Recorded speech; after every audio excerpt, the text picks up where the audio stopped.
প্রথমেই জানাই সকলকে একান্ত আপন হাউস ইউটিউব চ্যানেলের পক্ষ থেকে অসংখ্য ধন্যবাদ। চলে আসছি নতুন আর একটা শিক্ষণীয় ভিডিও নিয়ে। আশা করছি প্রত্যেকে আমার এই শিক্ষণীয় ভিডিওটি শেষ অবধি দেখবেন। চলুন কথা না বাড়িয়ে ভিডিওটা শুরু করা যাক। ফার্স্ট প্রশ্ন, কত সালে বাংলার দ্বৈত শাসন ব্যবস্থা প্রবর্তক করে থাকেন? উত্তরটি হলো 1765 সালে বাংলার দ্বৈত শাসন ব্যবস্থা প্রবর্তক করে থাকেন।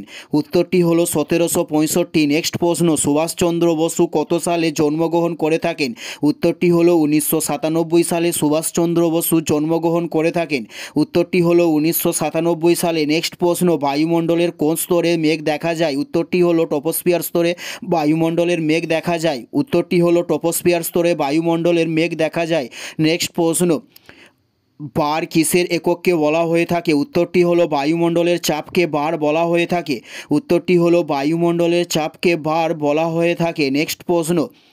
নেক্সট প্রশ্ন হলো, কোন শহরকে দাক্ষিণাত্যের কাশী বলা হয়ে থাকে? উত্তরটি হলো মাদুরাই শহরকে দাক্ষিণাত্যের কাশী বলা হয়ে থাকে। উত্তরটি হলো মাদুরাই শহরকে। নেক্সট প্রশ্ন, পালাউমো অভয়ারণ্য কোন রাজ্যে অবস্থিত? উত্তরটি হলো ঝাড়খণ্ড রাজ্যে পালাউমো অভয়ারণ্যটি অবস্থিত। উত্তরটি হলো ঝাড়খণ্ড রাজ্যে পালাউমো অভয়ারণ্যটি অবস্থিত হয়েছে। নেক্সট প্রশ্ন, কোনটি চৌম্বক ক্ষেত্র দ্বারা বিচ্যুত হয় না? উত্তরটি হলো গামা রশ্মি, এটি চৌম্বক ক্ষেত্র দ্বারা বিচ্যুত হয় না।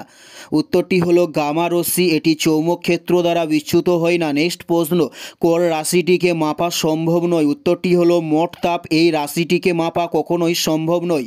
উত্তরটি হলো মোট তাপ, এই রাশিটিকে মাপা কখনোই সম্ভব নয়। নেক্সট প্রশ্ন, ছাড়পত্র কাব্যগ্রন্থ কার লেখা? উত্তরটি হলো সুকান্ত ভট্টাচার্যের লেখা ছাড়পত্র কাব্যগ্রন্থটি।